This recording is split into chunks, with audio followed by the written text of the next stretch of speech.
Welcome back, everybody, to part 2 of my Nintendo 64 collection. In part 1, I basically went over this entire row right here, and in part 2, I'm going to try to do the rest of it all, so I can just do two parts. I'm sorry I wasn't able to do one part. I thought I'd be able to get through this all in one part. Obviously, that didn't happen, but here you go. Another quick little, video to add to my channel. To tide you guys over with a small amount of content until I get all the big videos out later down the line, like a week or 2 or 3 or a month or whatever, whenever I get the big stuff out, which is coming. I just need to find the time to really put it all together and work on it. But here we go, part 2. We're going to start right up over here. And we got Pilot Wings 64. Now this is probably the Pilot Wings I probably have played I'd say the 3DS one's probably one I played the least. But I played this one a bit, and I think I put more time in the Super Nintendo one. It's pretty cool. It's like a simulation-based, aerial, planes, jetpacks, and simulation type, cool type game. And this one actually has characters in it. There's only basic people in the Super Nintendo one, and you use your Mii's in the 3DS one. This one has some really original, interesting, cool characters. It's pretty fun, nice little type of game to pass the time. I have to give it that much credit. It's pretty cool. Not my favorite Pilot Wings. That's probably Super Nintendo one. Cruis'n USA, fun arcade style racing game, and that's about it. That's all I can really say about it. I mean, it's a fun game, good multiplayer. The same thing with Cruis'n the World, and you get to travel around the USA, and it's like a time race type thing, which I think these are based off arcade games, if I recall correctly. So yeah, there's that, or at least it has an arcade style, like Outrun or something, when you have to pass the checkpoints in time type of situation, like an arcade racing game. Think of it like that. Then we have Fighter Destiny 2.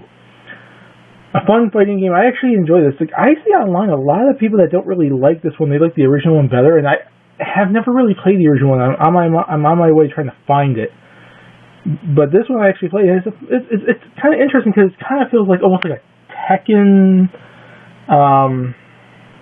type of fighting game with Virtua Fighter qualities in an N64 game. You can win by beating your opponent normally. You can knock your person out in the ring, but there's also a technical skills and point type situation to it, or you can even adjust the points. If you want to do a takedown or a knockout or knocking them out of the arena, technical point type thing. It's best 2 out of 3 type situation. It's an interesting play, and the characters are all pretty much stereotypes around the world, but it's a fun fighting game. I actually enjoyed it, and I'd recommend if you're looking for a fighting game on the N64. It's not the best one. The best ones are probably Killer Instinct and Smash Brothers and stuff like that. But this is pretty close up, at least in my personal opinion. That's Cruis'n USA. Oops. I'm getting these all mixed around. And here's Donkey Kong 64. Classic. Rare. N64 game, yellow cart. If you were looking at this, you would see it stands out from everything else. Be able to play as Donkey Kong, Diddy Kong, Tiny Kong, Lanky Kong, Funky. No, not Funky. It's I forgot the other one now. But it's a fun game. Cool little platforming game on the 64. The next step after the Country series, pretty much. Here's Cruis'n the World. Just like Cruis'n USA, it's a fun, arcade style racing type game, beat the clock type situation. It's fun multiplayer, and I love the theme song of this one. This one actually has a cool menu theme song. Catchy. If you just look up Cruis'n the World menu theme, it's addicting. Here's WWF Revenge. I like this one quite a bit. A little more than World Tour, and this was probably one of the first ever N64 games I got. Cool seeing all the old 1998, I think, WCW type guys. You got your Raven's Flock, Goldberg, Kevin Nash, Hulk Hogan, the Hollywood, Hulk Hogan, black and white, and the Wolfpack NWOs. You get some Japanese wrestlers in there. You get all the cruiserweights. You get your Chris Jerichos, your Dean Malenkos, your Chris Benoits. You get everybody, all the cool, Alex Wright. You get Alex Wright in this game. It's pretty fun. Jet Force Gemini, an interesting third-person type shooter type game from Rare on the N64. Interesting game. Interesting like setup. Like the controls aren't the best. You'd get better controls now with the whole the new Rare collection now. But it's still fun. If you can find the N64 game, it's still fun. It's just you're gonna have a little bit. It's a game you get used to in terms of control style. Turok 2, Seeds of Evil. Turok series, at least the old ones, are a fun first-person shooter type game. Basically set like in dinosaur type situation, age type settings. Fun first-person shooter. Original, different than your Golden Eyes and your Perfect Darks on the N64. Those are probably the better first-person shooters to get. But this series is pretty fun to get into too, and I would recommend it at least for the different aesthetics that it has. Glover, cool, fun, interesting puzzle platforming type game.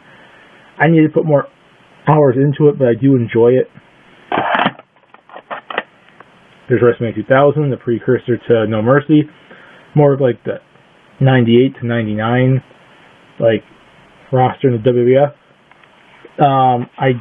No Mercy is better because more technical. Like they built it up upon this game and made it better. But this game is still fun in its right too, and I actually enjoy the season mode a little more in this one because you actually do play seasonal matches. And the roster is still pretty cool, the Ministry of Darkness, Corporation, you get yourself Shawn Michaels, Stone Cold Rock, and everything. And unlike that game right there, this one doesn't have a stupid reset glitch. No Mercy. Here's another Turok Rage Wars. This one is specifically a multiplayer game, I believe. 2 actually has a story mode to it. This one straight up is just full-blown multiplayer with a lot of different stuff to do. Still really fun. Worth getting either of them. Star Fox 64, a classic. Fun, multiplayer is cool, story mode is cool, the different paths you could take. Classic. Built upon the Super Nintendo game, the first 1080 snowboarding. I like 1080 Avalanche a little more in this game, but I do enjoy this one a bit too. And this one's a little more simulation based. Avalanche kind of took some arcade tendencies like you would see in the SSX series. This one's a little bit more simulation, but it's still fun. And just like the Cruise in the World, this actually has a fun menu theme as well. Look it up. Mario Golf. Fun Mario Golf game. Probably not my favorite, but probably the one I have the most memories of, and I played the most, especially with friends and family. Putt-Putt especially was our bread and butter back in the day, playing that all the time. And here's Milo's Astro Lanes, which is a bowling game. And it's a fun little space bowling type game. I actually enjoy it. I rented it quite a few times back in the day when I was younger. It's fun. It's interesting because it's not straight up just bowling, but in space, and you get power-ups, and you can screw over your opponents by making their balls split or small, or making them small. You can make their balls melt, and you can even use power-ups to help yourself, making yourself have a big giant bowling ball to take down more pins. Fun game. Then we got Mario Tennis, which I played just as much as Mario Golf with my everyone back in the day, friends and family and whatnot. And it's pretty cool. And the cool thing about both these games is the ones on the Game Boy Color, Mario Tennis and Mario Golf, you can actually transfer your created people on it. And I still have my people in this from back in the day, and it's so fun just to play as those characters. The characters I only have the games anymore on the Game Boy Color, but I still have the characters here. I don't have the golf characters anymore. I think I somehow reset that or deleted it or something. Something happened, but I still have these ones and still have the memories of those games. Fun multiplayer, lots of different courts and characters to play as and stuff and to do, and the challenge can be hard when you do tournaments. Diddy Kong Racing. If you want an alternative to racing on from Mario Kart on 64, this is probably one of the better ones to get. Besides the cruising games, there's a Mickey Mouse one on it, and Wave Race and F-Zero and whatnot. But it's a cool concept, like and this is the first time you pretty much saw like the likes of Banjo and Conquer before they actually made their own games. Before Rare made those games. We need a new Diddy Kong Racing. Pokemon Snap. Classic game, fun, cool taking your pictures. Back in the day, you could actually even get them developed. It's kind of cool. I like it. I've beaten this game numerous times. I've always reset my file. I'm like, oh, let's play it again. It's fun. Like, if you just want to spend your time just wasting your time, you can beat it probably in an hour or two. Pretty quick. And here's Pokemon Puzzle Challenge. Puzzle Challenge is the game we call it. Puzzle League is the 64 one. Fun game. I always loved this game back in the day. It's kind of funny because like the Puzzle Challenge type games, like stuff like this. I like a lot of puzzle games like Tetris and whatnot, and it's kind of like Tetris, but not like Tetris, and it's kind of cool because it's very based off the anime. And, you know, fun. If you like puzzle games and you like Pokemon, this is it, and the music's cool, and you can play as, like, multiplayer and play as all the classic, like, Kanto characters. And to end it off, we got Legend of Zelda Majora's Mask, which I love Ocarina of Time, and I love this game almost as equally. This game's a lot harder, though, too. Like, it took a while, seriously, to get used to, like, that time concept. But it was a fun game. Majora's Mask is a fun game, too. A good Zelda game. If you haven't played that or Ocarina of Time, play them now, people. Jeez. They're not my favorite Legend of Zelda game. Like I said in part 1, I think Wind Waker would be my favorite. But it's so cool, like the temples and the world, and be able to interact with all the characters. And before I end this part, I am going to throw down these books and quickly glance over all the different covers, games that I pretty much used to have, like Mayhem, and what else? No, there's No Mercy, Smash, Revenge, Excite Bike. Let's see if Mario Golf, Racing, Pokemon Stadium. Well, is there an argument? Okay, no, it's falling apart. Okay, no, wait, there's one in there. Pokemon Puzzle Challenge, League, whatever. That's it. Hope you guys enjoyed this video. My name is Stefan. It's fun. Peace. Please subscribe if you want to. I hope you guys enjoyed my N64 collection, and see you guys later in the next video. Bye.